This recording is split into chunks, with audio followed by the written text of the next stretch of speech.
Warning, this kid is rated R. I had warned Mom about Augustus' face. I had described what he looked like. I did this because I know she's not always so good at faking her feelings, and August was coming over for the first time today. I even sent her a text at work to remind her about it, but I could tell from the expression on her face when she came home after work what I hadn't prepared her enough. She was shocked when she came through the door and saw his face for the first time. "Hi, Mom, this is Augie. Can he stay for dinner?" I asked quickly. It took a second for my question to even register. "Hi, Augie," she said. Of course, sweetheart, if it's okay with Augie's mother." While Augie called his mother on his cell phone, I whispered to Mom, "Stop making that weird out face." She had that look like when she's watching the news and some horrific event has happened.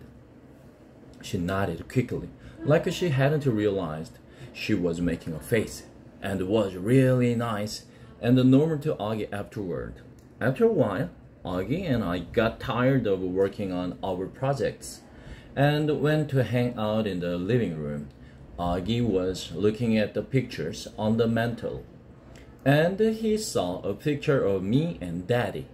"Is that your dad?" he said. "Yeah. I didn't know you were... what's the word? Biracial." "Right, that's the word." Yeah, he looked at the picture again. Are your parents divorced?" "I've never seen him at drop-off or anything." "Oh no," I said. "He was a platoon sergeant. He died a few years ago." "Wow, I didn't know that." "Yeah," I nodded, handing him a picture of my dad in his uniform. "Wow, look at all those medals." "Yeah, he was pretty awesome." "Wow, Summer, I'm sorry." "Yeah, it sucks. I really miss him a lot." "Yeah, wow," he nodded, handing me back the picture. "Have you ever known anyone who died?" I asked. "Just my grandmother, and I don't really even remember her." "That's too bad." Augie nodded.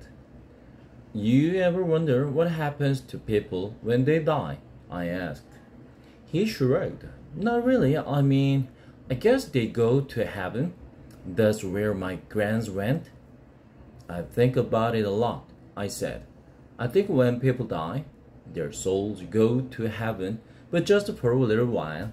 Like that's where they see their old friends and stuff, and kind of catch up on old times. But then I actually think the souls start thinking about their lives on earth, like if they were good or bad or whatever, and then they get born again as brand new babies in the world." "Why would they want to do that?" "Because then they get another chance to get it right," I answered. "Their souls get a chance to have a do-over." He thought about what I was saying and then nodded, kind of like when you get a makeup test. He said, "Right, but they don't come back looking at the same." He said, "I mean, they look completely different when they come back, right?" "Oh yes," I answered. "Your soul stays the same, but everything else is different." "I like that," he said, nodding a lot. "I really like that, Summer. That means in my next life I wouldn't be stuck with this face." He pointed to his face when he said that and batted his eyes, which made me laugh. "I guess not," I shrugged. "Hey, I might even be handsome," he said, smiling. "That would be so awesome, wouldn't it? I could come back and be this good-looking dude and be super buff and super tall." I laughed again. He was such a good sport about himself. That's one of the things I like the most about Augie. "Hey, Augie, can I ask you a question?" "Yeah," he said.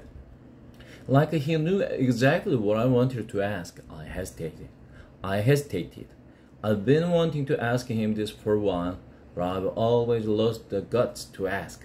What? He said. You want to know what's wrong with my face? Yeah, I guess. It was okay for me to ask.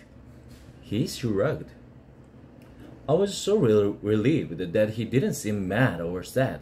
Yeah, that's no big deal, he said casually. The main thing I have is this thing called mandibulofacial dysostosis, which took me forever to learn how to pronounce. By the way, but I also have this other syndrome thing that I can't even pronounce. And these things kind of just morphed together into one big super thing, which is so rare they don't even have a name for it. I mean, I don't want to brag or anything, but I'm actually considered something of a medical wonder. You know? He smiled. That was a joke, he said. You can laugh. I smiled and shook my head. You're funny, Augie, I said. Yes, I am, he said proudly. I'm cool beans. The Egyptian Tom. Over the next month, August and I hung out a lot after school, either at his house or my house. August's parents even invited Mom and me over for dinner a couple of times. I overheard them talking about fixing Mom up on a blind date with Augustus' Uncle Ben. On the day of the Egyptian Museum exhibit, we were all really excited and kind of giddy. It had snowed the day before, not as much as it had snowed over the Thanksgiving break, but still, snow is snow.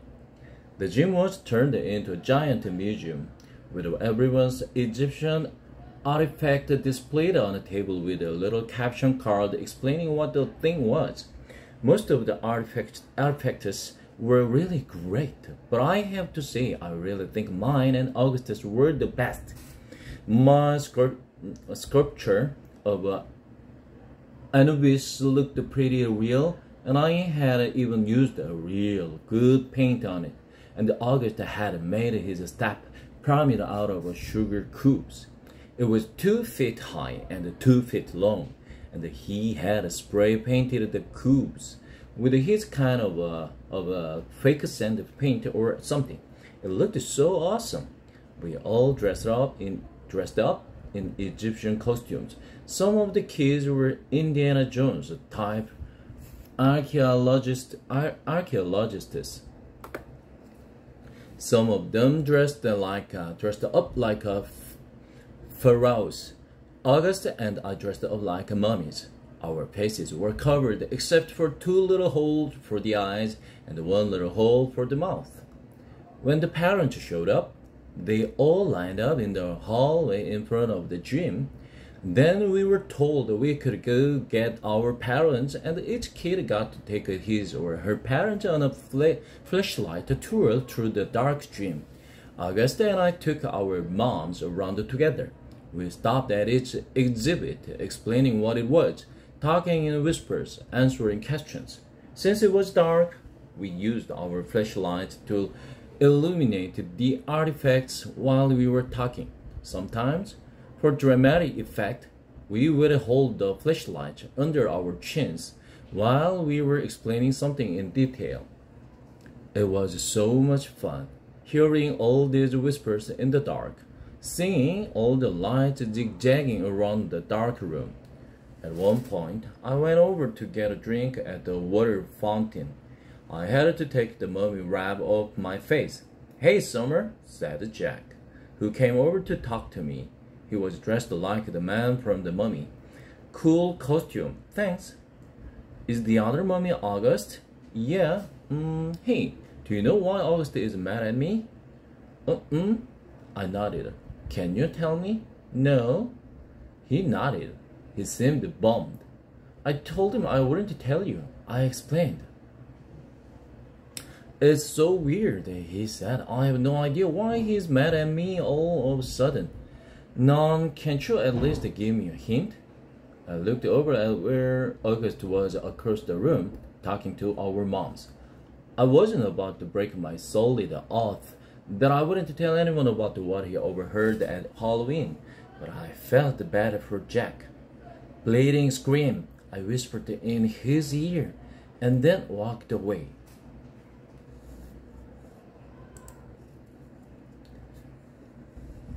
Part 4. Jack.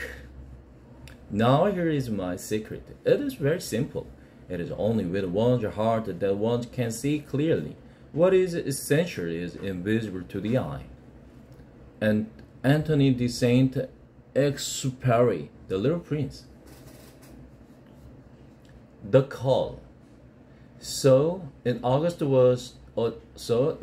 my parents got this call from Mr. Tushman, the middle school director. And my mom said, maybe he calls all the new students to welcome them. And my dad said, there's a lot of kids he'll be calling. So my mom called him back, and I could hear her talking to Mr. Tushman on the phone. This is exactly what she said. Oh, hi, Mr. Tushman. This is Amanda Real. Returning your call. Pause. Oh, thank you. That's so nice of you to say. He's looking forward to it. Pause. Yes. Pause. Yes. Pause. Oh, sure. Long pause. Uh-oh. Pause. Well, that's so nice of you to say. Pause. Sure. Oh, wow. Oh. Super long pause. I see. Of course, I'm sure he will. Let me write it down. Got it. I will call you after I've had a chance to talk to him, okay? Pause. No, thank you for thinking of him. Bye-bye. And when she hung up, I was like, what's up? What did he say? And Mom said, well, it's actually very flattering, but kind of sad too. See, there's this boy who's just starting middle school this year, and he's never been in a real school environment before because he was homeschooled. So Mr. Tushman talked to some of the lower school teachers to find out who they thought were some of the really great kids coming into 5th grade. And the teachers must have told him you were an especially nice kid, which I already knew. Of course, and so Mr. Tushman is wondering if he could count on you to sort of shepherd this new boy around a bit. Like, let him hang out with me, I said. Exactly, said Mom. He called it being a welcome buddy. But why me? I told you, your teachers told Mr. Tushman that you were the kind of kid who's known for being a good egg. I mean, I'm so proud that they think so highly of you. Why is it sad? What do you mean? You said it's flattering, but kind of sad too. Oh, Mom nodded. Well, apparently this boy has some sort of I guess there's just something wrong with his face, or something like that. Not sure, maybe he was in an accident. Mr. Tushman said he'd explain a bit more when you come to the school next week. School doesn't start until September. He wants you to meet this kid before school starts. Do I have to? Mom looked a bit surprised. Well, no, of course not, she said. But it would be the nice thing to do, Jack. If I don't have to do it, I said, I don't want to do it.